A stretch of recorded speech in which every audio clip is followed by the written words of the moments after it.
देश के सबसे बड़े लोकतांत्रिक बहस के शो देश की बहस में मैं दीपक चौरसिया अपने साथ जुड़ने वाले तमाम मेहमानों का, अपने साथ जुड़े दर्शकों का और साथ ही साथ पब्लिक के मंच में जुड़ने वाले साथियों का वंदन करता हूं, अभिनंदन करता हूं, नमस्कार करता हूं। आप जानते हैं देश की बहस इकलौता बहस का शो है जो दर्शकों की राय के आधार पर चलता है। दर्शक ही तय करते हैं कि वो किस विषय पर बहस देखना चाहते हैं और दर्शक ही पब्लिक के मंच से सीधे अपने घर से जुड़कर बहस की दशा और दिशा को आगे बढ़ाते हैं, उसे धार और रफ्तार देते हैं।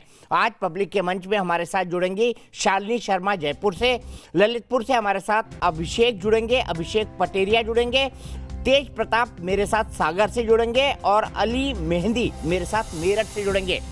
लेकिन सबसे पहले देख लेते हैं किससे आज आपने बहस का विषय चुना है। बहस का विषय लखीमपुर खीरी हत्याकांड से जुड़ा हुआ है।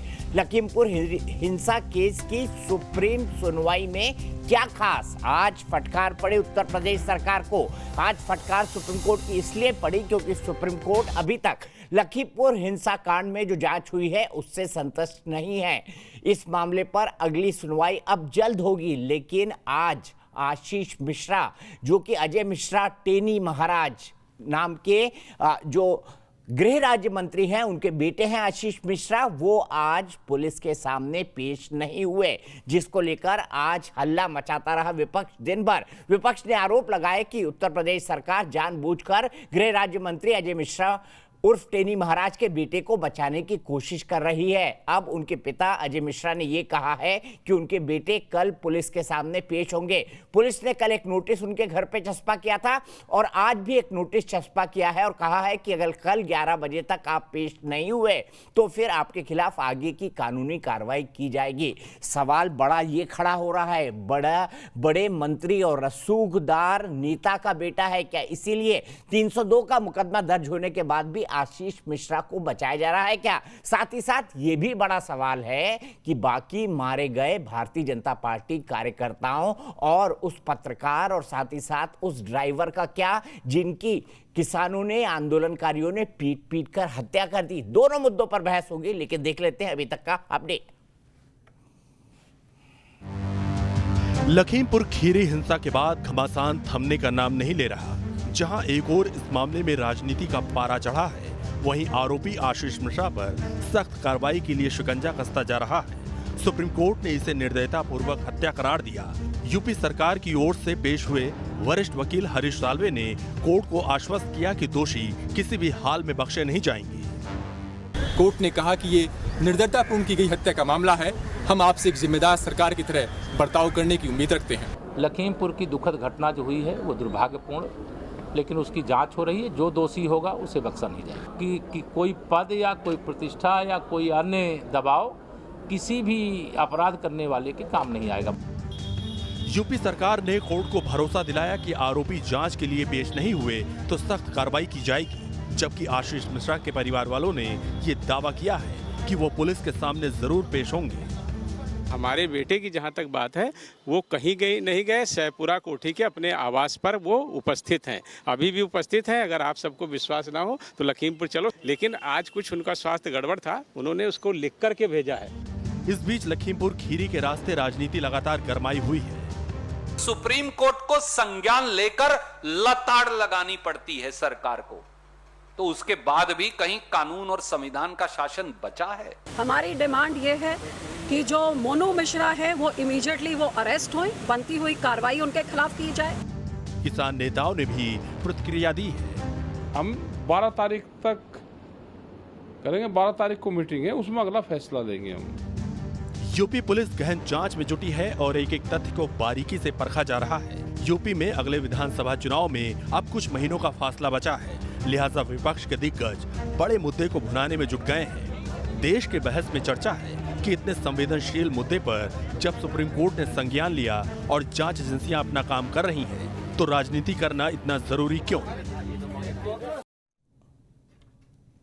और देश की बहस में हमारा आज का सवाल इसी से जुड़ा हुआ है और ये सवाल हम सीधे आपसे इसलिए पूछ रहे हैं क्योंकि सुप्रीम कोर्ट अभी तक इस पूरे मामले पर खुश नहीं है। उसने नाराजगी अपनी जाहिर की है, इसीलिए हम आपसे सवाल पूछ रहे हैं, क्या लखीमपुर हिंसा पर अब तक हुई कार्रवाई से आप संतुष्ट हैं? शो के दौरान हाँ या ना में आप इस मुद्दे पर अपनी राय दे सकते हैं। आप हमारी वेबसाइट पर जा सकते हैं, आप हमारे मोबाइल ऐप को डाउनलोड कर सकते हैं, आप हमारे ट्विटर हैंडल पर जा सकते हैं, आप हमारे फेसबुक पेज पर जाकर भी वोट दे सकते हैं।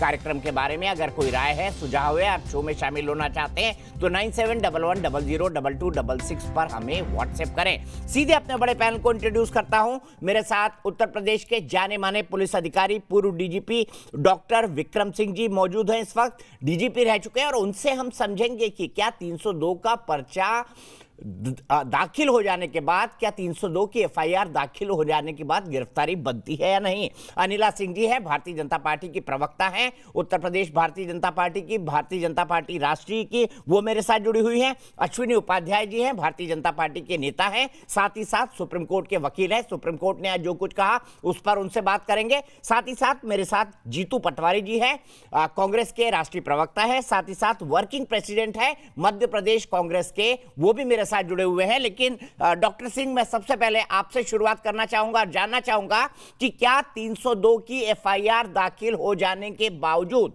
क्या गिरफ्तारी नहीं बनती है मोनू मिश्रा और आशीष मिश्रा की?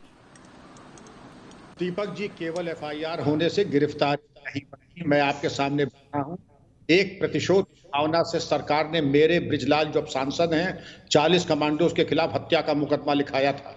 क्योंकि इन्वेस्टिगेशन होता है, इसमें तथ्य ढूंढे जाते हैं, सबूत ढूंढा जाता है, साक्ष्य ढूंढा जाता है और अगर पर्याप्त साक्ष्य होता है कानूनी राय लेने के बाद तब गिरफ्तारी की बात आती है। ऐसे तो दीपक जी आप इतने बड़े पत्रकार हैं, अश्विनी जी हैं, अनिला जी हैं, 1000 दोस्त भी हैं तो 10,000 दुश्मन हैं, कोई किसके खिलाफ एफआईआर लिखा दे। लेकिन इन्वेस्टिगेशन का मतलब ही होता है application of mind, search for truth, और अगर सच्चाई आती है तो फौरन से पेशतर हत्या का अगर एफआईआर है जल्द से जल्द गिरफ्तारी होनी चाहिए। वर्तमान परिप्रेक्ष्य में हत्या का मुकदमा अगर लिखाया गया था तो इसकी तफ्तीश होनी चाहिए थी और पुलिस को 72 घंटे 3 वर्किंग डे के अंदर कम से कम ये आके एक प्राइमा फेसी बताना चाहिए था दोषी है निर्दोष है। अब सुप्रीम कोर्ट के आदेश के आलोक के बाद सारी स्थितियां बदल गई। अब सुप्रीम कोर्ट के सामने 20 अक्टूबर को सुनवाई से पहले पुलिस को चाहिए गिरफ्तारी कर ले, कल तक का इंतजार न करें। कल अगर आते हैं साहबजादे तो बहुत अच्छा है, नहीं आते हैं तो गिरफ्तारी सुनिश्चित करके इनाम की घोषणा करके, क्योंकि कल हो सकता है और बीमार पड़ जाए और परसों और बीमार पड़ जाए, तो बीमारी का इंतजार न करके पुलिस और जेल में इलाज की माकूल व्यवस्था होती है। लखनऊ मेडिकल कॉलेज है, SGPGI है, वहां इलाज करा देंगे, बहुत अच्छा। लेकिन अपनी वर्दी की किरकिरी और अपनी प्रतिष्ठा को धूमिल न करके ये कोशिश करें कल ये जरूर दस्तयाब हो जाए, गिरफ्तारी हो जानी चाहिए। नहीं होगी तो यूपी पुलिस के लिए बहुत भारी पड़ सकता है। वर्तमान क्या उत्तर प्रदेश पुलिस ने इस मामले में ढिलाई बरती है, रूल बुक से नहीं गई है? आपको ऐसा लगता है? आप बहुत बेहतर ढंग से समझते होंगे पुलिस मैनुअल को। बिल्कुल नहीं, रूल बुक से चले हैं, क्योंकि पहले कानून व्यवस्था देखना चाहिए था। कानून व्यवस्था में जिस तरीके की आर पार की रस्साकशी चल रही थी, इन्वेस्टिगेशन भी साथ साथ चलता है, लेकिन कानून व्यवस्था न देखें तो जो आपके सामने परिदृश्य है दीपक जी, तो कुछ भी हो सकता था, दंगे हो सकते थे और हत्याकांड हो सकते थे। उसको बचाने में मैं यूपी पुलिस को बधाई दूंगा, यूपी के DGP को और गवर्नमेंट को, कि उन्होंने बहुत अच्छा इंतजाम किया। लेकिन एक भ्रामक स्थिति उत्पन्न हो गई कि आप अगर ये देखें रूल क्या है इन्वेस्टिगेशन का, अश्विनी उपाध्याय जी वरिष्ठ अधिवक्ता हैं सुप्रीम कोर्ट के, वो बताएंगे कि हमारे पास 90 दिन का तो मामूल से मामूली केस में टाइम रहता है इन्वेस्टिगेट करने का। आपने तो 9 दिन भी नहीं दिए, और आप क्यों नहीं कर रहे हैं? ये मीडिया प्रेशर पे गिरफ्तारियां नहीं होती हैं, गिरफ्तारियां होती हैं गुण दोष पे, साक्ष्य पे, क्योंकि उसके बाद पुलिस की जिम्मेदारी है कि कोर्ट के सामने जाके अपनी बात कहे। मैं पुलिस के किसी भी कृत्य को गलत नहीं मानता हूं, लेकिन वक्त की नजाकत को और हवा का रुख देख करके कम से कम अपने बचाव में ये जरूर कर लेते कि अगर उनके ऊपर प्रेशर बन रहा है, साक्ष्य ढूंढ के तो कह देते कि निर्दोष हैं, नहीं तो साक्ष्य ढूंढ कह देते ये दोषी हैं। लेकिन ये उभय धर्मिता, एक तरीके से दोनों तरफ से बैटिंग करना, ये ठीक नहीं था। उनको इस बात का एंटिसिपेशन होना चाहिए था। मामला इतना संगीन है, संवेदनशील है, इसमें लोग एक छोटी सी गलती का इंतजार करेंगे, किया और जाकर के गोल मार दी। अनिला सिंह जी, क्या गृह राज्य मंत्री के पद पर अजय मिश्रा को रहना चाहिए? क्योंकि अगर उनके साहबजादे पर सवाल हैं, वो अगर मेन एक्यूज्ड हैं एफआईआर में, चलिए माना गिरफ्तारी अभी नई इन्वेस्टिगेशन के बाद हो, लेकिन क्या मंत्री पद पर बने रहने का, गृह राज्य मंत्री पद पर बने रहने का नैतिक अधिकार अजय मिश्रा जी के पास है? दीपक जी, नैतिकता के आधार पे पद को छोड़ना है या नहीं छोड़ना है, इसका निर्णय तो स्वयं अजय जी कर सकते हैं। मैं इसके ऊपर बिल्कुल टिप्पणी नहीं करूंगी, परंतु मुझको ये पता है कि अगर लॉ एंड ऑर्डर की हम बात करते हैं वो स्टेट सब्जेक्ट होता है। अगर कोई ये कहे कि यूनियन में बैठा हुआ कोई भी मंत्री वो स्टेट के लॉ एंड ऑर्डर में इंटरफेयर कर सकता है, तो फिर तो हम राजस्थान में भी कर लेते हैं, पंजाब में भी कर लें, छत्तीसगढ़ में भी कर लें, पर ऐसा नहीं होता है। और दूसरी बात यह है कि उत्तर प्रदेश की जो पुलिस है, उत्तर प्रदेश की जो सरकार है, उसके मन में बिल्कुल किसी प्रकार का खोट नहीं है और हमारे यहाँ कानून चलता है। हमारे राज्य में कानून का राज होता है, ये बनाना रिपब्लिक तो है नहीं। और जिस देश में, जिस प्रदेश में कानून का राज चलता हो और जिस प्रदेश का मुख्यमंत्री ऐसा हो जिसके नाम की त्रुटि बोलती है और अपराधी जो हैं जिनके पैर थर-थर कांपते हैं, आपको लगता है कि ऐसा मुख्यमंत्री जो है किसी भी अपराधी को छोड़ देगा?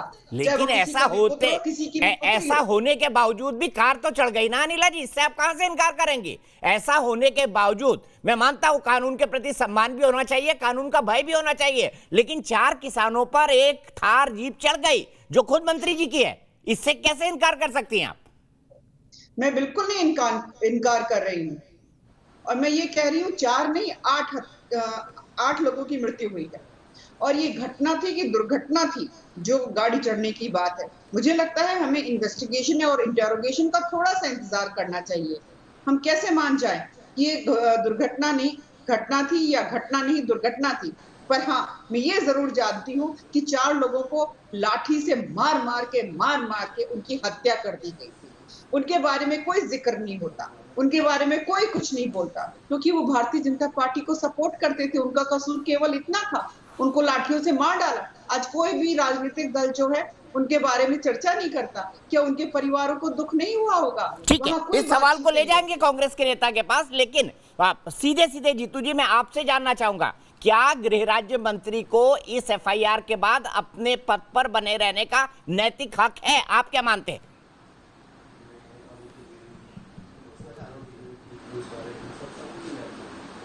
बिल्कुल 100%। कोई भी संवैधानिक पद पर बैठा हुआ व्यक्ति अगर न्याय करने की स्थिति में आएगा तो नेचुरली अपने व्यक्ति का बचाव करेगा। ये संविधान की मूल भावना के विपरीत है उनके पद पे रहना।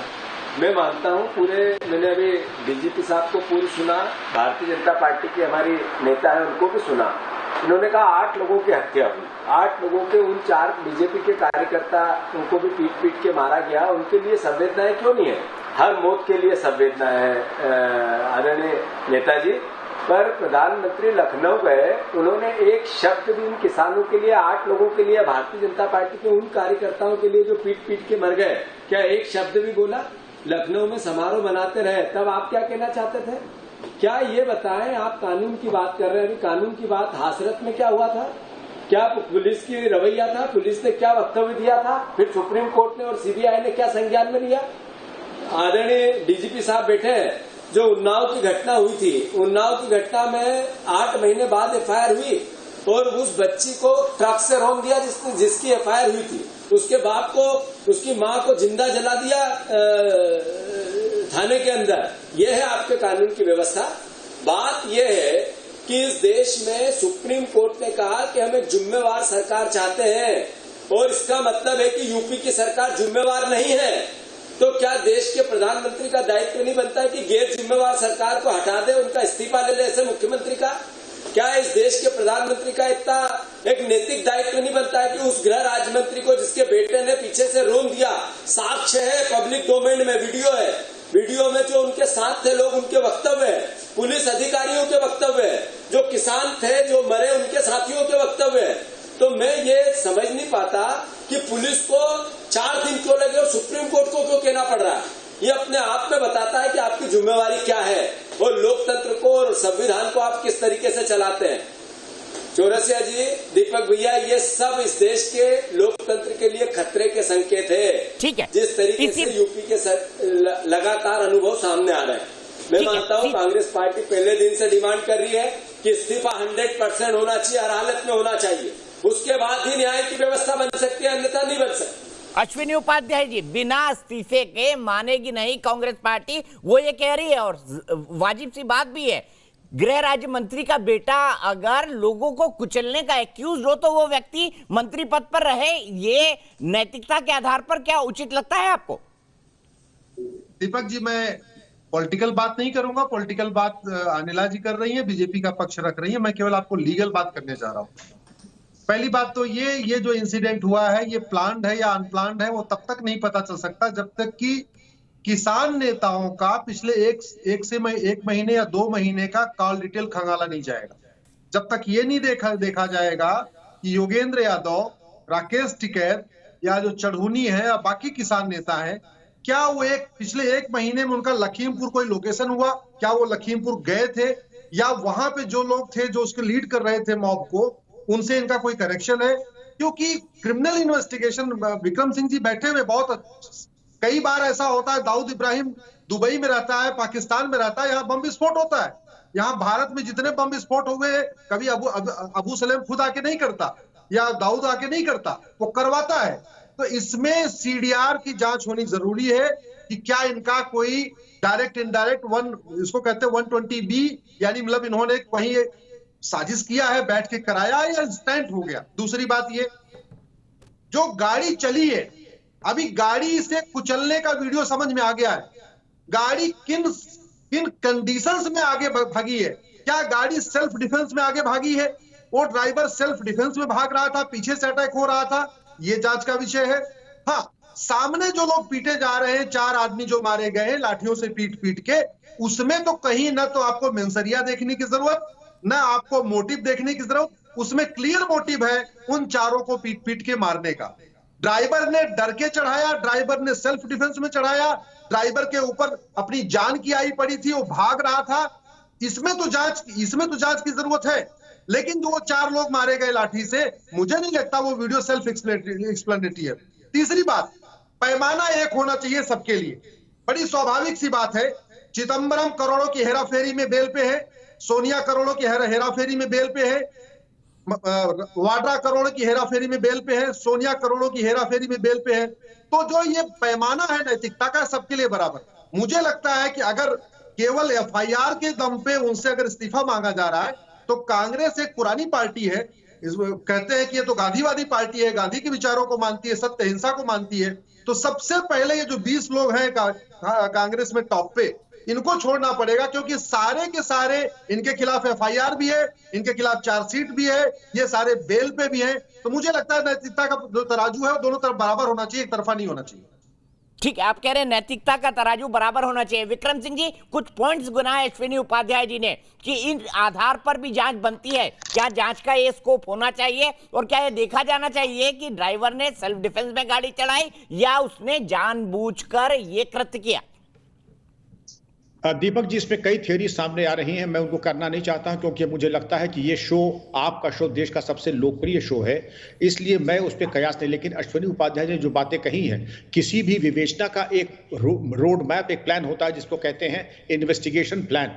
इन्वेस्टिगेशन प्लान में जितने भी वीडियोस आते हैं उनका समावेश करते हुए, जो भी आरोप प्रत्यारोप होते हैं उनका समावेश करते हुए, जैसे अश्विनी उपाध्याय जी ने विभिन्न चैनलों पे जो आरोप प्रत्यारोप रखते हैं, उन सबको डाल के, पूरी विश लिस्ट को डाल करके एक एक चीज खंगाली जाती है। खंगालने के साथ उस पर सबूत ढूंढे जाते हैं, जो प्रमाणित हो जाते हैं उनको शामिल तफ्तीश यानी इनकॉर्पोरेट इन इन्वेस्टिगेशन, जो प्रमाणित नहीं होते हैं उनको डिस्कार्ड। इसलिए आप ये मान के चलिए, ये काम ऐसा नहीं कि 3 दिन 4 दिन में, यहां पर तो हम चौराहे पे धरना प्रदर्शन करने के साथ 302 की एफआईआर हो गई, तुरंत गिरफ्तार, तो फायरिंग स्क्वाड के सामने खड़ा करके गोली मार दें, ये हमारे समाज में नहीं होता है। We are not a banana republic, हमारे यहाँ कानून से हिसाब चलता है। और इस तरीके से बिना सबूत के, क्योंकि उसके बाद न नेता रहेंगे न पत्रकार रहेंगे, विवेचक रहेगा और कोर्ट रहेगी। कोर्ट यही कहेगी कि आपने क्या अफीम खा करके विवेचना की, आपने किस बुनियाद के ऊपर गिरफ्तारी की, ये मैलिशियस है और धोखे में की गई गिरफ्तारी है, और इसमें कितने पुलिस अफसरों के कैरियर खत्म हो गए इस तरीके की बेबुनियाद गिरफ्तारी करके, क्योंकि वो प्रेशर में आके, राजनीतिक दबाव में, धरना प्रदर्शन की से घबरा करके उन्होंने कहा चलो गिरफ्तारी कर लेते, गुण दोष के आधार पर। आगे देखा, आगे मालूम पड़ा कि कोर्ट ने पकड़ लिया, आपके पास तो कोई सबूत ही नहीं है, रंजिशन आपने जो है कर दिया, पूर्वाग्रह से ग्रसित होकर के, दूसरी पार्टी से पैसा खा करके किया आपने। इसमें एक आरोप लगता है दीपक जी, मैं वो पक्ष बता रहा हूं जो व्यवहारिक है, जो विवेचक को कोर्ट में फेस करना पड़ेगा। वहां न दीपक जी होंगे, न मैं होंगे, न अनिला जी होंगे, न अश्विनी जी होंगे, वहां विवेचक होगा और कोर्ट होगी, और उसको बचाने वाला कोई नहीं होगा। दूसरी तरफ से आएंगे रसूख वाले वकील, और हमारे पुलिस वाले की तरफ वकील होगा जो स्टैंडिंग काउंसिल होता है, जो पीओ होता है, जिसका कोई वजूद नहीं। अश्विनी उपाध्याय जी शायद दया करके चले जाए तो चले जाए, वरना वो बिल्कुल यतीम की तरीके से कोर्ट के सामने खड़ा होता है। ठीक है, लेकिन इसलिए जरूरी है जी। ठीक है। शालिनी शर्मा जयपुर से मेरी एक दर्शक जुड़ गई हैं, लेकिन जीतू भाई अपना करेक्शन प्लीज ठीक रखें। शालिनी शर्मा जी क्या कहेंगी इस पूरे मामले पर? आपको भी लगता है गिरफ्तारी नहीं होना उचित नहीं है? चौरसिया साहब नमस्कार। आप ये देश के एक वरिष्ठ पत्रकार हैं और आपका न्यूज़ चैनल का नाम ही न्यूज़ नेशन है। मैं सबसे पहले तो संवेदनशील प्रकट करती हूँ, ये बहुत ही संवेदनशील मुद्दा आपने उठाया है और बहुत ही अत्यंत दुखद बात है कि 8 लोगों की मृत्यु हो गई है। इसमें एक वाहन चालक है, 4 प्रोटेस्टर्स हैं और 2 भारतीय जनता पार्टी के लोग भी हैं। और एक बात यह है कि और एक पत्रकार भी है, 8 पीपल है। तो इनमें से सारे 8 हमारे देश के लोग हैं।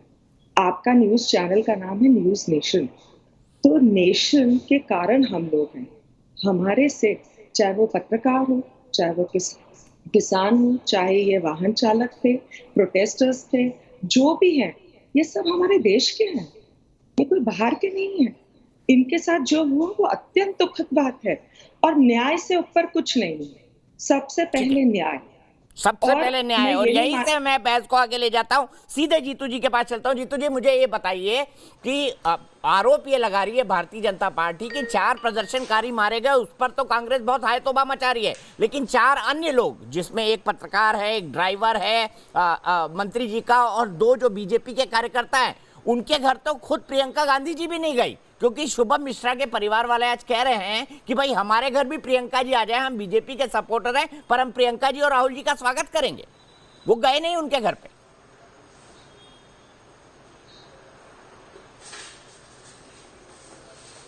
ये तो बात व्यक्तिगत आपने सवाल किया, पर सवाल ये है, मैंने पहले ही वक्तव्य में कहा कि कोई भी जिसकी भी मौत हुई उसके लिए संवेदनाएं होती है, मानवीय धारणा ये बनती है। जहां तक प्रश्न है कि सरकार ने 45 लाख रुपया मुआवजा दिया, इसका मतलब है कि उनकी किसानों की हत्या की गई, इसको तो नजरअंदाज किया नहीं जा सकता। फिर भारतीय जनता पार्टी अगर किसी प्रकार की उनको आपत्ति है किसी रूप में, तो ये बताएं आप कि इतने बड़े अश्विनी उपाध्याय जी वकील हैं, उन्होंने बहुत तर्क रखे, मैंने उनके सारे तर्क सुने। साजिश की जांच करना जरूरी है, ये बिल्कुल तथ्यों के साथ आती है, तो साजिश क्या थी, कौन लोग थे, कैसे थे, ये एक पार्ट है। पर जिसने हत्या की उसको गिरफ्तार नहीं करना, वो नेपाल के बॉर्डर पे चला गया, ये तो कानून की बात नहीं हो सकती, संविधान की बात नहीं हो सकती। आप ये बताओ कि उन्नाव और हासरत में क्या हुआ था। मैंने जैसा पहले कहा, अभी एक अजय यादव, एक व्यापारी की हत्या हुई यूपी में, पुलिस वाले उसमें कितने गिरफ्तार हुए, उसका तो सवाल बनता है नहीं बनता है। आज स्थिति क्या है, भड़काया किसने, मंत्री ने, जिनके पहले वक्तव्य आए जिससे किसानों ने आंदोलन किया। रोंदा किसको गया, कि रोंदा किसानों को किसने, मंत्री के बेटे ने। आजाद कौन है, हत्यारे। गिरफ्तार कौन हुआ, विपक्ष के नेता। बंद क्या हुआ, इंटरनेट। चल क्या रहा है, मंत्री का पद लगातार बने रहेंगे। और लेना क्या चाहिए, मंत्री का इस्तीफा। तो लोग तंत्र खतरे में, इसलिए बार बार मध्य प्रदेश की, देश की मीडिया बता रही है कि आपका जो संवैधानिक दायरा है उसको बहुत सीमित के आप लोगों ने जो काम चालू किया है, जो आगे आने वाले समय में लोकतंत्र के लिए एक खतरे की घंटी दिया। लेकिन जो अपराधी हैं, जिन लोगों ने ये काम किया, चाहे इस तरफ के या उस तरफ, वो जेल से बाहर है, क्यों?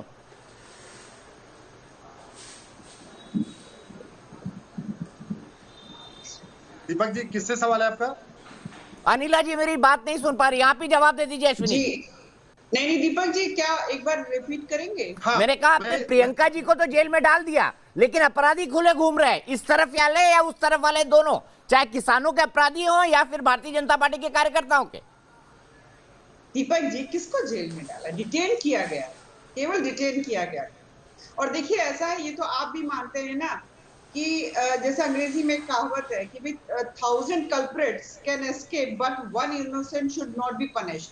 जब one innocent should not be punished, उसके लिए इंटरोगेशन करना पड़ेगा। जैसे शुरुआत में मैंने कहा था, घटना दुर्घटना है, ये पता करना पड़ेगा। 4 व्यक्तियों की हत्या हुई है, ये वीडियो में सबने देखा है, अच्छी तरीके से देखा है।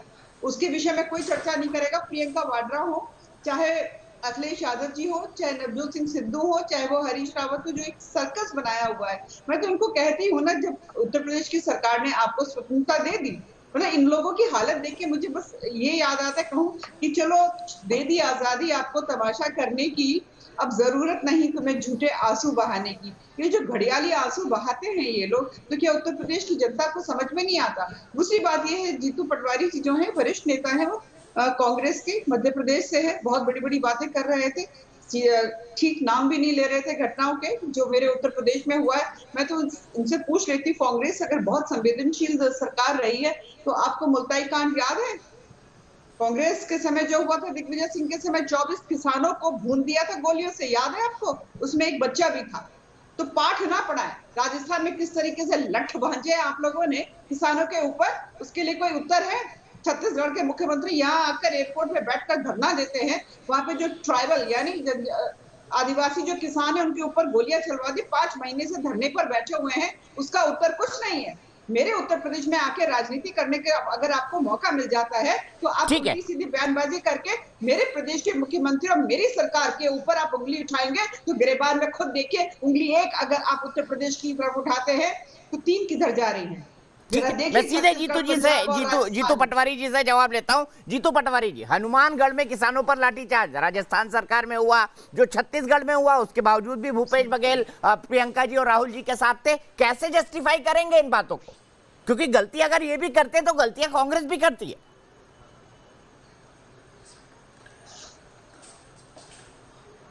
दीपक चौरसिया जी, जितनी बातें, जितनी भावनाएं भारतीय जनता पार्टी के किसानों के पक्ष में 1 साल से लगातार किसान आंदोलन पे है, देश के प्रधानमंत्री ने देखा तक भी नहीं उनको। एक क्रिकेटर है हमारे देश के, उनके अंगूठा टूट गया था, प्रधानमंत्री ने ट्वीट किया था, 8 लोग मर गए, 2 बीजेपी के 3 कार्यकर्ता थे, प्रधानमंत्री ने देखा तक भी नहीं, सोचा तक भी नहीं, ध्यान तक नहीं लाया, और उन्होंने लखनऊ में जाके भाषण दिए, हंसे मुस्कुराए। ये बात समझाने की बात नहीं है। बात इतनी है, 6 किसानों को गोलियां मंदसौर में किसने, किसकी सरकार थी, किसने मारी थी? जहां तक प्रश्न है संवेदनाओं का, जहां तक किसानों के हितों की रक्षा का कांग्रेस पार्टी का इतिहास है, जरा भारतीय जनता पार्टी तो उसमें उंगली तक नहीं कटाई किसी किसान के पक्ष में, आज तक कोई नीति नहीं बनाई। दिन पे दिन आय दुगनी करने के वादे को लेके आए थे, लगातार आय घटती जा रही है। किसानों की आत्महत्या का एनसीआरबी के रिकॉर्ड देखो, पिछले 7 साल में दुनिया में सबसे ज्यादा किसानों ने आत्महत्या इस देश में की है। तो ये बातें करना और ये आरोप प्रत्यारोप की बात करना आपके साजिश और पापों को पर्दा नहीं ढाक सकता है। मेरा इतना अनुरोध है कि एक मंत्री का इस्तीफा क्यों नहीं होना चाहिए, उसके बेटे की गिरफ्तारी क्यों नहीं होना चाहिए? जग जाहिर है, पूरी दुनिया ने देखा, पीछे से रोन दिया किसानों को, और फिर भी आप बार बार ये बात करते हैं कि वहां क्यों मारा गया, भारतीय जनता पार्टी के कार्यकर्ताओं पे कैसे हुआ, उसकी जांच होनी चाहिए, बिल्कुल होनी चाहिए। पर जिन लोगों ने पहले कृत्य किया उनको तो गिरफ्तार करना चाहिए या नहीं करना चाहिए? और रही बात घटनाओं की, हाथरस की घटना में एक बेटी को 1:30 बजे रात को अंतिम संस्कार जबरदस्ती कर दिया और ये कहा गया है कि बलात्कार नहीं हुआ, फिर सीबीआई ने वापस कहा बलात्कार हुआ। ऐसा ही उन्नाव में 8 महीने तक एफआईआर नहीं हुई एक बेटी के बलात्कार की। आपको सर्वविदित है, ये बार बार बताने की आवश्यकता नहीं है। तो कहने से पहले 2 विचार भी करें इस बात। ठीक है अनिला जी, एक क्विक कमेंट, अश्विनी जी एक क्विक कमेंट, फिर जीतू जी आप जवाब देके जाइएगा। जीतू पटवारी जी, अनिला जी। देखिए ऐसा है, मौका परस्ती में लोग चेहरे बदल देते हैं, कपड़ों की तरह लोग यहाँ किरदार बदल देते हैं। ये वही प्रियंका वाड्रा उसी परिवार से है ना, जहाँ पर राजीव गांधी जी ने जब इंदिरा गांधी जी की हत्या हुई थी और ये कहा था कि ठीक है एक वृक्ष, बड़ा वृक्ष गिरता है, धरती हिलती है, और धरती हिलने में सैकड़ों सिखों के जो सर है वो कलम कर दिए थे। आज ये बात कर रहे हैं कमलनाथ जी, वही है ना, वो भी आरोपी रहे हैं ना इसमें। जब सिखों का नरसंहार हुआ था उनको बना के बैठा दिया मुख्यमंत्री, और राजीव गांधी जी बन के बैठ गए प्रधानमंत्री, और हमें नैतिकता का पाठ पढ़ा रहे हैं कि वो जो अजय जी, क्योंकि वो आशीष मिश्रा जी के पिताजी हैं, इसलिए उनको अपने पद से इस्तीफा दे देना चाहिए। देखिए पटवारी जी, पहले ना 4 बार अपने गिरेबान में झांका करें, फिर दूसरे को बोला करें, क्योंकि कांग्रेस का ऐसा इतिहास है ना, करोड़ों, जैसे अभी उपाध्याय जी ने बोला, करोड़ों का घपला करके बेल पे जो बाहर घूम रहे हैं वो हमें पाठ पढ़ाएंगे नैतिकता का। ठीक है, दामन में अगर भारतीय जनता पार्टी के दाग है तो आपके भी दामन में जीतू भाई, आपके लिए उन्होंने कमलनाथ का एग्जाम्पल दे दिया कि भाई सिखों की दंगा में। आप जुड़े रहिए अश्विनी भाई, मैं आऊंगा आपके पास, अभी बहुत टाइम बाकी है हमारे पास। जवाब दीजिए जीतू पटवारी। दीपक भैया, ये कांग्रेस पार्टी जिसने देश को आजाद कराया, हमने देश की आजादी में बलिदान दिए, देश की उन्नति में भी दिया है। जिन राजीव गांधी की इन्होंने बात की, देश के लिए अपने नेछावर हो गए, वो इंदिरा जी जिन्होंने देश की एकता और अखंडता के लिए अपने सीने को छन्नी करवा लिया, ये इस तरह की बात करना, इन लोगों की फितरत में नफरत, घृणा और अपने कर्म को न करते हुए अपने पापों को छुपाने के लिए 10 तरह की उल्टी सीधी बातें करना, इसका मेरे पास कोई जवाब नहीं है।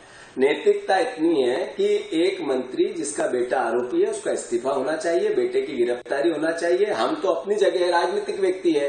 सुप्रीम कोर्ट ने कहा, इतने बड़े वकील बैठे हैं बीजेपी की ओर से, सुप्रीम कोर्ट ने कहा गैर जिम्मेवार सरकार है उत्तर प्रदेश की, इस पर तो कोई किंतु परंतु नहीं हो सकता। सुप्रीम कोर्ट ने कहा 20 तारीख से पहले सुनवाई फिर करेंगे, गिरफ्तार करो, इसमें तो किंतु परंतु नहीं हो सकता है।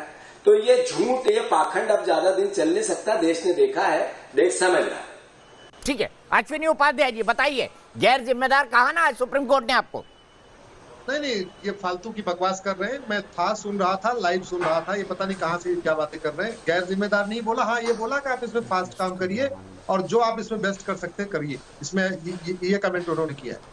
देखिए, दूसरी बात मैं ये कह रहा हूँ, वैसे मैं कांग्रेस के बारे में बोलना नहीं चाह रहा था, लेकिन कह रहे थे आजादी दिलाई, तो मैं आपको इतिहास बता देता हूँ। नहीं, गलत बात। उन्होंने कहा हम एक जिम्मेवार सरकार चाहते हैं। मैं वकील साहब अश्विनी उपाध्याय जी, मैं आपको स्पेशल कहना चाहता हूं, उन्होंने कहा कि एक जिम्मेवार सरकार चाहिए, इसलिए गैर जिम्मेवार है। आप ये शब्दों के जाल में फंसाने की कोशिश न करें। सुन लीजिए, आप कहीं से पढ़ के बोल रहे हैं। मैंने लाइव सुना हुआ क्या बोला उन्होंने बोला आप एक जिम्मेदार सरकार है, इसलिए जितना जल्दी हो सके फास्ट आप काम करिए, ये बोला हुआ है, मैंने सुना हुआ है। जजों को मिसकोट मत करिए। मैं आ रहा हूं विषय पे। जहां तक कांग्रेस की बात है दीपक जी, ये वही कांग्रेस है जिसने बाबा साहब अंबेडकर को इतना जलील किया कि उन्होंने बेचारे ने इस्तीफा दे दिया। ये वही कांग्रेस है जिसने कि श्यामा प्रसाद मुखर्जी को इतनी बेइज्जती किया, मजबूर होकर इस्तीफा दे दिया। ये वही कांग्रेस है जिसने बहुमत ने कहा था सरदार पटेल प्रधानमंत्री बनेंगे, लेकिन नेहरू जी प्रधानमंत्री बन गए। लखीमपुर की बात करें ना, कहाँ इतिहास में चले गए अश्विनी भाई आप? कहाँ इतिहास में चले गए? वो जा रहे थे इसलिए मैं चला गया। ये वही कांग्रेस है जिसने नेताजी को बेइज्जत किया था, नेताजी को गुमनामी बाबा बनने के लिए मजबूर किया। अब आता हूँ लखीमपुर पे। हम लखीमपुर की बात करें ना, जिस दिन इतिहास पर चर्चा करनी होगी हम जीतू पटवारी जी को भी ले आएंगे, आपको भी ले आएंगे। आप ये बताइए ना, सुप्रीम कोर्ट की टिप्पणी कोई उत्तर प्रदेश सरकार से खुश होके तो नहीं दी ना सुप्रीम कोर्ट ने? ये भी तो हकीकत है। जीतू पटवारी कह रहे हैं तो कुछ गलत नहीं कह रहे। दीपक जी, मैं वही कह रहा हूं, इस बारे में जीतू पटवारी को बाकायदा नार्को पॉलीग्राफ ब्रेन मैपिंग की मांग करना चाहिए। मैं मांग कर रहा हूं, मैं ये कह रहा हूं, पिछले 1.5-2 महीने के अंदर सारे किसान नेताओं की सीडीआर जांची जाए, किसान नेताओं का भी नार्को पॉलीग्राफ ब्रेन मैपिंग हो, जो वहां पकड़े गए उनका भी नार्को पॉलीग्राफ ब्रेन मैपिंग हो, ये मिश्रा जी के बेटे का भी नार्को पॉलीग्राफ ब्रेन मैपिंग हो, और ये जितने वहां पे इस समय 24 घंटे के अंदर घूमने वाले लोग हैं, इनके भी फोन की जांच होनी चाहिए। कहीं ये लोग तो उकसा नहीं रहे, क्योंकि लाल किले की घटना में अगर नार्को पॉलीग्राफ हो गया होता ब्रेन मैपिंग, तो मुझे लगता है लखीमपुर खीरी नहीं हुआ होता। लाल किले की घटना के बाद जो नंगा नाच हुआ था, उसके बाद न तो किसान नेताओं की सीडीआर की जांच हुई, न किसान नेताओं का नार्को पॉलीग्राफ हुआ, न टिकैत को बुला के पूछताछ हुई। इसी का नतीजा है कि ये जो लखीमपुर हुआ है, लखीमपुर में जो 8 लोगों की जो मौत हुई है, उसके लिए बहुत हद तक मैं कह रहा हूं, वो जो रामलीला मैदान में जो ढिलाई बरती गई, शायद उसका नतीजा है। मैं आशा करता हूं कि अब की बार यूपी पुलिस वो गलती नहीं करेगी जो लाल किले के बाद हुआ था। मैं जीतू पटवारी जी सवाल लेता हूँ। जीतू पटवारी जी, वो कह रहे हैं कि भाई आशीष मिश्रा का भी ब्रेन मैपिंग और पॉलीग्राफिक टेस्ट हो जाए और किसान नेताओं का भी हो जाए, कि भाई लखीमपुर जब एक प्रदर्शन दिल्ली में चल रहा था तो दूसरा प्रदर्शन काले झंडे दिखाने वाला लखीमपुर खीरी में कैसे हुआ और इतने हजारों लोग कैसे जुट गए एक छोटे से गांव में?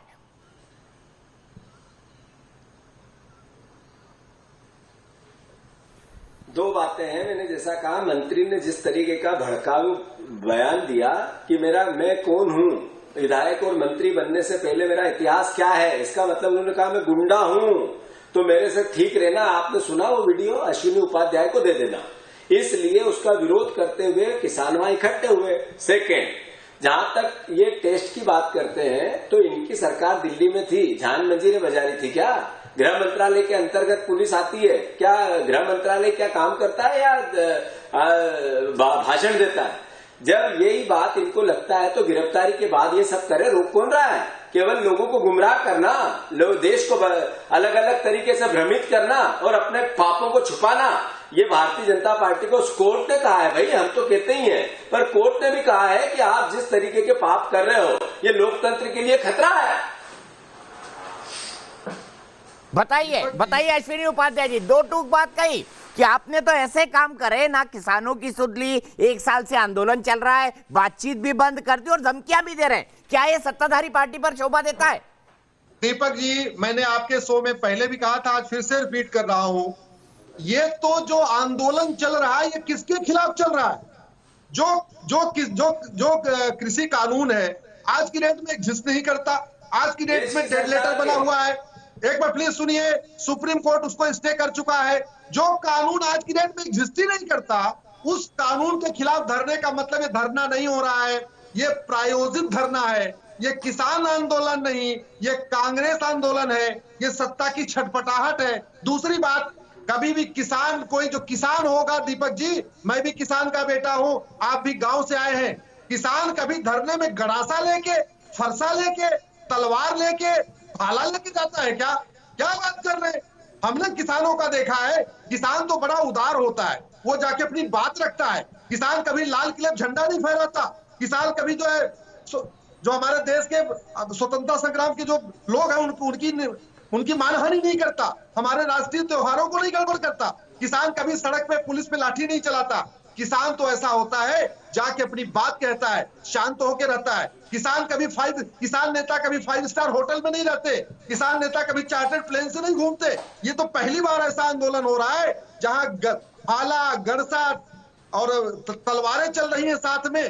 कभी हेलीपैड को खोदा जा रहा है, कभी जो है सड़क को खोद दिया जा रहा है, कभी सड़क पे परमानेंट स्ट्रक्चर खड़ा कर दिया जा रहा है। और किस कानून के खिलाफ? जो कानून एग्जिस्ट नहीं करता। ठीक है, मैं जवाब दे देता हूं जीतू पटवारी से। इस बीच चौधरी सवित मलिक जी मेरे साथ जुड़ गए। जीतू पटवारी जी, अश्विनी उपाध्याय कह रहे हैं किसान आंदोलन नहीं, कांग्रेस आंदोलन है। वो इसलिए क्योंकि जो कानून सुप्रीम कोर्ट ने स्टे कर दिए, जो कानून है ही नहीं, उनके खिलाफ ये आंदोलन चल रहा है। क्यों चल रहा है भाई?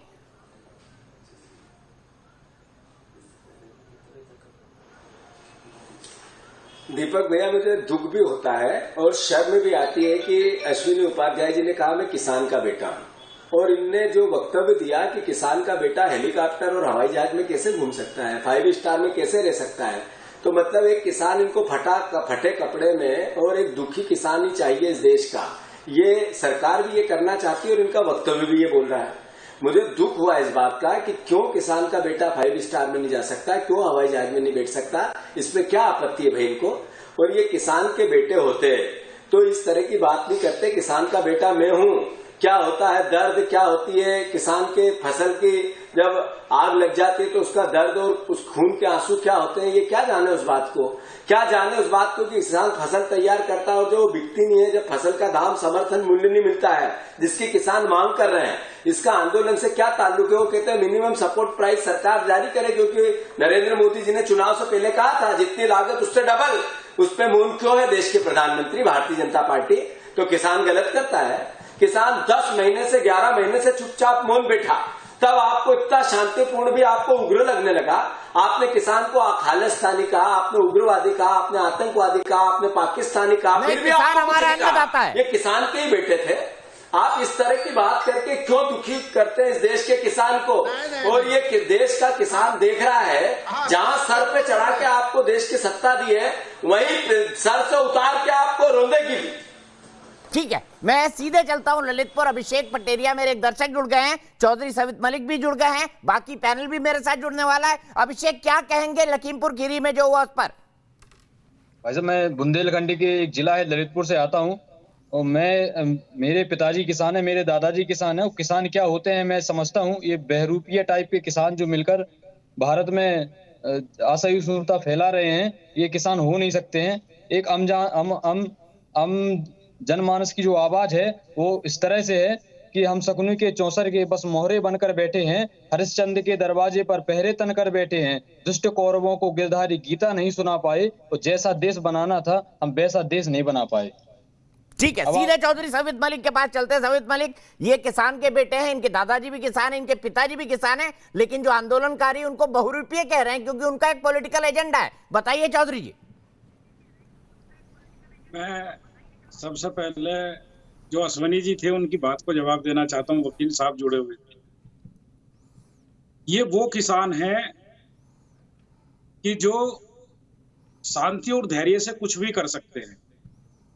अमेरिका ने नरेंद्र मोदी जी को जाने की इजाजत नहीं दी थी, लेकिन ये वही किसान हैं चौधरी महेंद्र सिंह टिकैत जो हुक्का और कंडे लेकर जहाज में गए थे। दीपक जी, आप कवर करने वाले थे, अगर आपको याद होगा, आपको भली भांति याद होगा, जब महेंद्र सिंह टिकैत अमेरिका जा रहे थे तो उनको हवाई जहाज में हुक्का ले जाने के लिए मना कर दिया था, और गुस्से और कंडे जो बोलते हैं। तो किसान शांति और धैर्य से कुछ भी कर सकता है। ये किसान की तुलना ना करें। किसान ही राजा बनाते हैं आप लोगों को, किसान ही बिगाड़ते हैं।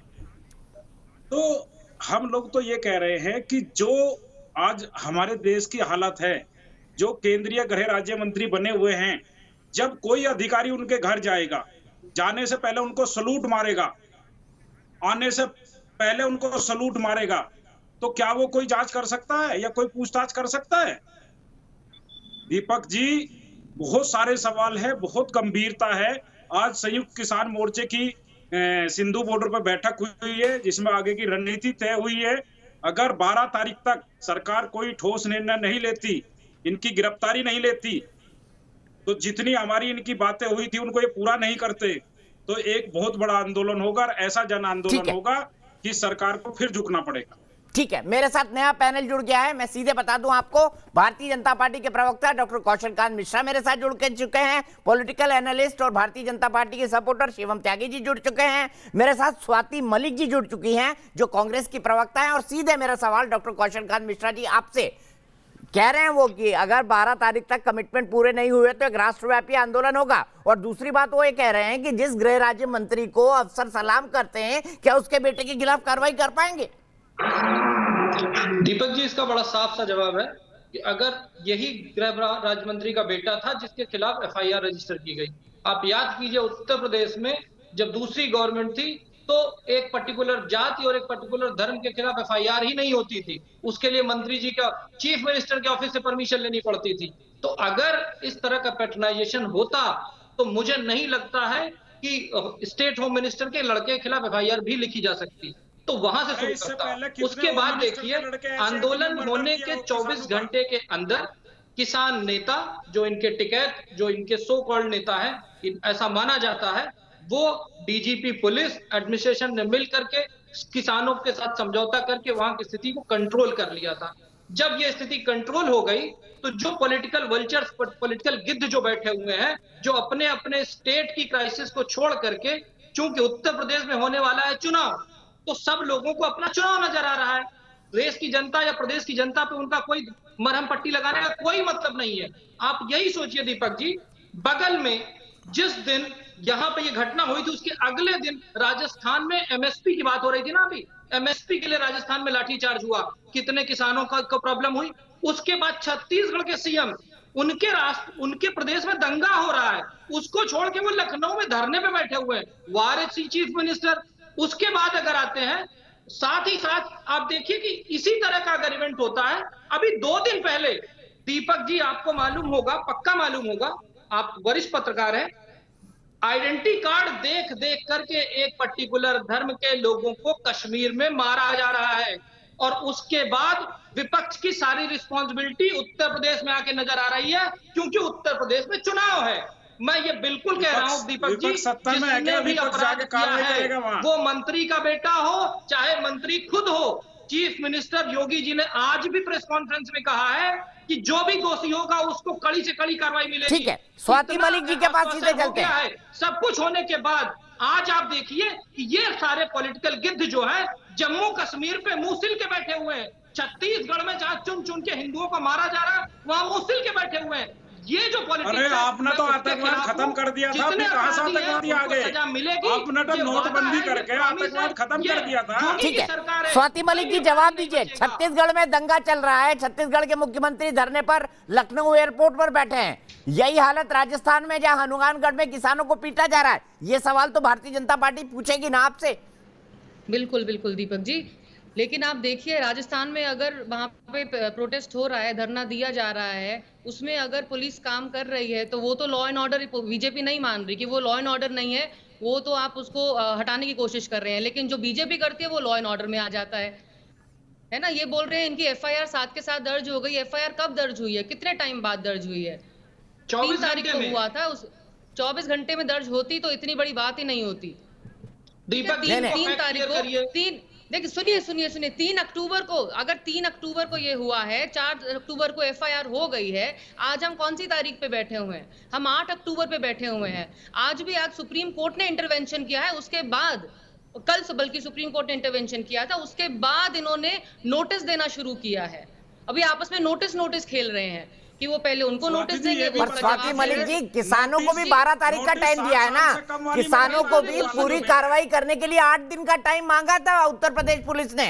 दे are well within the deadline. ये बात तो खुद स्वाति मलिक जी ने बोला कि 12 तारीख के बाद हम आंदोलन करेंगे। नहीं 12 तारीख के लिए क्या? क्योंकि ये लोग बोल रहे हैं कि उन्होंने अग्रीमेंट हो गया वहां पे। अग्रीमेंट किस बात का हुआ था कि आप एक्शन लेंगे, आप उन्हें अरेस्ट करेंगे। अरेस्ट क्या आप तहकीकात के बाद करेंगे? पूरी इन्वेस्टिगेशन ये कहां आपने देखा है जिसके ऊपर 302 का चार्ज हो, उसे पहले क्या इन्वेस्टिगेशन करने के बाद एक्विटल नहीं मांग रहे हैं हम अभी अरेस्ट मांग रहे हैं।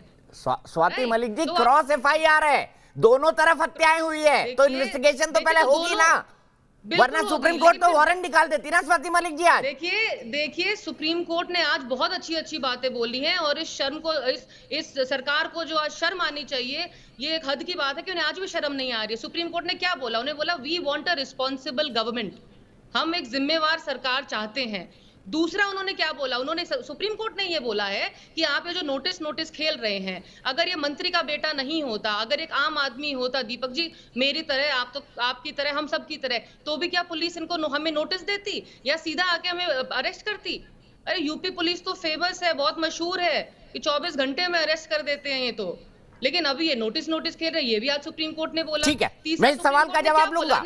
नहीं दीपक जी, एक और चीज प्लीज, सुप्रीम कोर्ट ने एक और चीज बोली है, उन्होंने ये भी बोला है कांग्रेस कश्मीर के ऊपर नहीं बोल रही है, कांग्रेस छत्तीसगढ़ के ऊपर नहीं बोल रही है, इसका जवाब नहीं बोल रही है, सब बोल रहे। नहीं सुनिए मेरी बात, जो आपने मर्डर किया है ना लखीमपुर में, उसको आप प्लीज कंपेयर ना ही करें तो अच्छा है छत्तीसगढ़ से। जो आपने वहां मर्डर किया है, गाड़ी जो आपने चलाई है, 2 दिन पहले आप कहते हैं 10-15 किसान है, इनको तो मैं यूं ही ठीक कर दूंगा।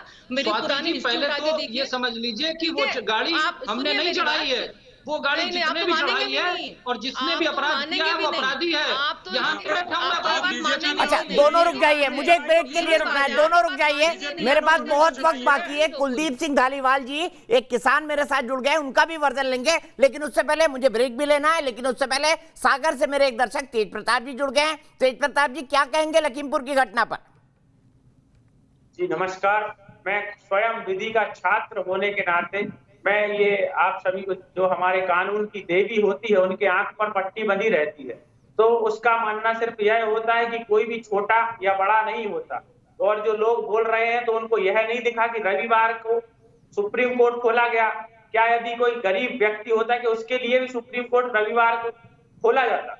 और जो भी घटना हुई, जिस प्रकार की घटना हुई, उसकी मैं कड़े शब्दों में निंदा करता हूं। लेकिन मैं स्वयं विधि का छात्र होने के नाते मैं यह बोलना चाहता हूं कि इस पर कड़ी से कड़ी कार्रवाई होनी चाहिए और जो दोषी है उन पर सजा सुनानी चाहिए। ठीक है, इस बीच एक बड़ी ब्रेकिंग न्यूज आ रही है।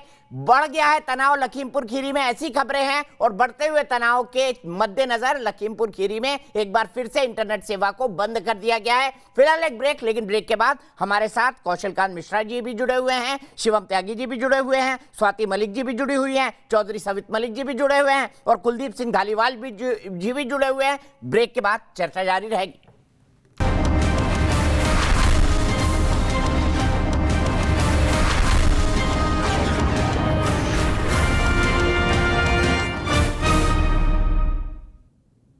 तो देश की बहस में हम बात कर रहे हैं लखीमपुर खीरी हिंसा मामले में। इस मामले में अजय मिश्रा जो कि केंद्रीय गृह राज्य मंत्री हैं, उनके बेटे को कल 11 बजे तक पेश होना है। आज वो पेश नहीं हुए। स्वास्थ्य कारणों का हवाला देते हुए गृह राज्य मंत्री अजय मिश्रा ने कहा है कि कल उनके बेटे जरूर पेश होंगे।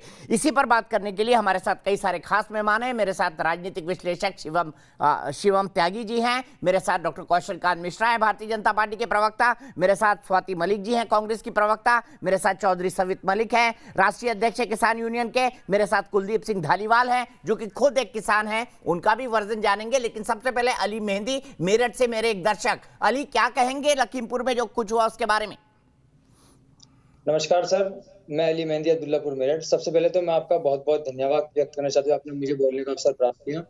सर, मेरा तो यही कहना है कि लखीमपुर खीरी में जो घटना हुई बेहद दुर्भाग्यपूर्ण है, लेकिन जो वीडियो में साफ तौर पर दिखाया गया है कि गाड़ी पीछे की ओर से आती है और किसानों को कुचलकर चली जाती है, उस वीडियो के पीछे की वजह क्या है? गाड़ी क्लिप वहीं तक दिखाई गई है, किसानों को कुचल के चली जाती है, लेकिन गाड़ी पीछे की ओर से आ रही है, गाड़ी के ऊपर किसी ने हमला किया था, उसकी भी वजह भी साफ नहीं हो पाई है। इसलिए मेरी यही मांग है कि इसकी निष्पक्ष जांच की जाए, इसकी निष्पक्ष जांच की जाए। ठीक है, सीधे सीधे सीधे मैं यहां से चलता हूं कुलदीप सिंह धालीवाल जी के पास। कुलदीप सिंह धालीवाल जी, किसान जो आंदोलन कर रहे हैं उसको आप कैसे देखते हैं, बताइए।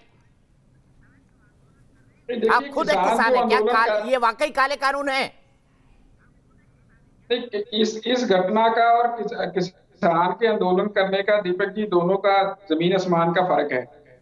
जो ये घटना हुई है, ये घटना निंदनीय है, मानवता को शर्मसार करने वाली घटना है, और इस घटना को आंदोलन से जोड़कर हमें नहीं देखना चाहिए। जो भी अपराधी हैं उन्हें बख्शा नहीं जाना चाहिए। मैं इसमें जरूर माननीय योगी जी को श्रेय देना चाहूंगा कि उन्होंने जितना जल्दी इस घटना को जांच के घेरे में लेकर आए, और उन्होंने जितना जल्दी सारे राजनीतिक जो गिर्द थे उनको अलग अलग जगह पे नजरबंद कर दिया और इस घटना को टाइम बाउंड किया, जिसके ऊपर आज माननीय श्वेत मलिक जी कह रहे हैं कि अगर 12 तारीख तक नहीं हुआ, ये उनका हक है, अगर 12 तारीख तक नहीं हुआ तो वो आंदोलन करेंगे।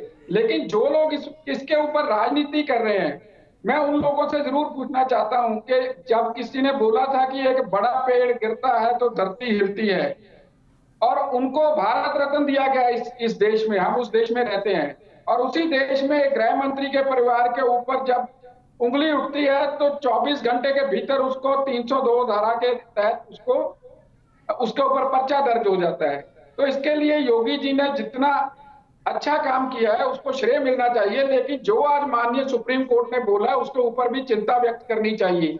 स्वाति मलिक जी, ठीक है कुलदीप सिंह जी, ठीक है, आपने लॉजिकल बात कही। स्वाति मलिक जी, बड़ा पेड़ गिरता है तो धरती हिलती है, लेकिन इस केस में तो पर्चा दर्ज हो गया 302 का, आप बताइए। देखिए, जब ये बात हुई थी और जब ये बोला गया था कि बड़ा पेड़ गिरता है तो धरती हिलती है, इस बात के लिए मनमोहन सिंह जी भी और राहुल गांधी जी भी दोनों खेद प्रकट कर चुके हैं स्टेटमेंट के लिए भी, और 1984 में जो हुआ उसके लिए भी। क्या हुआ? लेकिन जो बीजेपी है, क्या जो बीजेपी है उन्होंने क्या 202 की माफी भी मांगी, एक्नॉलेजमेंट भी की उनकी? उन्होंने उसकी एक्नॉलेजमेंट तक नहीं की है। कांग्रेस पार्टी इतनी हिम्मत रखती है कि जहां गलती हुई है वहां माने। उन्होंने लेकिन उसके बाद सैम पित्रोदा ने ये भी कह दिया था ना, जो हुआ सो हुआ। सैम पित्रोदा ने तो उसके बाद ये भी कह दिया था ना, जो हुआ सो हुआ। स्वाति जी, इसको कैसे करेंगे आप एक्सप्लेन? देखिए, मैं जो हमारे लीडर्स, जो हमारे हेड ऑफ द पार्टीज हैं, वो डिसीजन लेंगे और वो स्टेटमेंट देंगे on behalf of the Congress party. As an individual मैं कुछ कहूं या कोई और कुछ कह दे, उस बात का कोई महत्व नहीं है। जो हमारे लीडर्स कहेंगे उस बात का, जो हमारे प्रधानमंत्री ने कहा और जो हमारे प्रेसिडेंट ने कहा, हम उस बात को लेके चलेंगे। किसी वास्तविकता इंडिविजुअल ने क्या बोला है उसको हम नहीं लेके चलेंगे। शिवम त्यागी जी, एक्सप्लेन कर पाई स्वाति मलिक जी ठीक से? बताइए जी। बड़े पेड़ और छोटे पेड़ की बात। दीपक जी, इन्होंने कहा कि हम में इतना दम है कि कांग्रेस पार्टी अगर कोई गलती करती है, हाँ कोई गलती करती है तो मान लेते हैं, फिर तो आपको आज बहुत सारी माफियां मांगनी पड़ेंगी। इन्होंने कहा जहां बड़े पेड़ और छोटे पेड़ की बात है, आपने एक व्यक्ति को भारत रत्न दे दिया, इतना बड़ा नरसंहार हो गया, उस पर भी कोई जवाब नहीं आया। ज्ञानी जैल सिंह जी उस समय राष्ट्रपति थे, उनके राष्ट्रपति आवास की लाइनें काट दी गई ताकि कोई सिख भाई उन तक अपनी आवाज ना पहुंचा सके। और आज सुप्रीम कोर्ट को आजकल सारी ऑपोजिशन पार्टियां बहुत शानदार तरीके से मान रही हैं। ऐसा लग रहा है जैसे सुप्रीम कोर्ट की सारी बातें मानी है इन्होंने। ये 4 दिन पहले का अखबार है जो कहता है कि सुप्रीम कोर्ट ने कहा है, उनका ऑब्जेक्शन है कि अगर आपको हमें मानना है या तो हमें मान लीजिए या आंदोलन कर लीजिए। ऐसी कुल मिलाकर 9 रूलिंग्स हैं। अभी तक 9 बार हाई कोर्ट और सुप्रीम कोर्ट इस बात पर बोल चुके हैं कि जब मसला पहले ही कोर्ट में है तो क्यों आप इस आंदोलन को लगातार बढ़ाए जा रहे हैं और उग्र कर रहे हैं। क्या आपने एक बार भी इस बात को सुना? नहीं सुना। क्या आपने एक बार भी किसानों से कहा कि नहीं चलिए ठीक है सुप्रीम कोर्ट में मसला है आप मान जाइए? आप नहीं माने क्योंकि आपको पता है इन किसानों को आप बैसाखी बनाकर आप में उतनी कुव्वत अब नहीं रही है कि आप पार्टी चला पाएं। आपकी सीनियर लीडरशिप कमोबेश हर पार्टी की इतनी इनकॉम्पिटेंट हो गई है कि आप बीजेपी से लड़ नहीं सकते, तो किसानों का कंधा इस्तेमाल कर रहे हैं। अगर आप सुप्रीम कोर्ट को मानते होते तो आप ये कहते कि ठीक है सुप्रीम कोर्ट में मसला है, अब लड़ाई नहीं होनी चाहिए, इसको शांत कर दिया जाए। इसके बाद सवित मलिक जी के पास चलता हूं। सवित मलिक जी बताइए, आज योगी जी की आलोचना। शिवम जी रुकिए, मेरे पास कम वक्त है। सवित जी जल्दी से जवाब दीजिए। आप खुद कहते हैं कि भाई सुप्रीम कोर्ट की हम क्यों माने, आपने खुद ने कहा, लेकिन आज सुप्रीम कोर्ट की आलोचना ने योगी सरकार की आलोचना कर दी तो आप खुश हो रहे हैं। लेकिन जब सुप्रीम कोर्ट आपको कहती है कि सुप्रीम कोर्ट की बात मान ले, सुप्रीम कोर्ट की कमेटी के सामने चले जाएं, किस बात का आंदोलन कर रहे हैं, कानून तो रद्द मतलब अभी तक सस्पेंडेड है, लागू है नहीं, तो फिर आप सुप्रीम कोर्ट की बात नहीं मानते क्यों? मीठा मीठा गप गप कड़वा कड़वा थू थू, ये तो आप सुप्रीम कोर्ट की अवहेलना कर रहे हैं किसान नेता। मैं आपको दोनों जवाब देता हूं। दीपक जी, सबसे पहले तो ये कि किसान तो सुप्रीम कोर्ट की बात मानता है लेकिन सरकार नहीं मानती। इसका स्पष्ट उदाहरण है कि सुप्रीम कोर्ट का आदेश है कि गन्ना किसानों का भुगतान 14 दिन में मिलना चाहिए और अगर 14 दिन में नहीं मिलता तो ब्याज के साथ मिलना चाहिए। ये कई सालों से है, सरकार इसको फॉलो नहीं कर रही।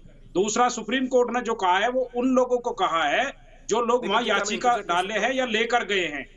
जो किसान धरने पर बैठे हैं वो पहले दिन से कह दिए ये हमारा कमेटी तो बनाई थी ना सुप्रीम कोर्ट ने, आपने जाने से क्यों मना कर दिया बताइए ना? कमेटी तो बनाई थी सुप्रीम कोर्ट ने हल निकालने के लिए, आपको भरोसा नहीं है सुप्रीम कोर्ट ने, आपने मना कर दिया।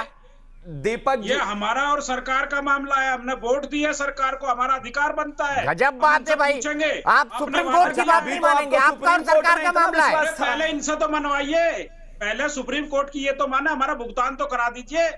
ये सुप्रीम कोर्ट की मानेंगे? किसान तो अनपढ़ है। सुप्रीम कोर्ट में आपने अभी हलफनामा दिया है ये कहते हुए, हाँ सुप्रीम कोर्ट में आपने, हाँ सुप्रीम कोर्ट में आपने 3 दिन पहले हलफनामा दिया है रिटर्न में कि ये जो गाजीपुर में लोग बैठे हैं ये हमारे नहीं है। और सुनिए, जिस हंगामे की आप बात कर रहे हैं, आपने भारतीय जनता पार्टी के विधायकों को पीटा कि नहीं पीटा? आपको कुछ कहा गया? नहीं कहा गया। सांसदों को पीटा, आपको कुछ कहा गया? नहीं कहा गया।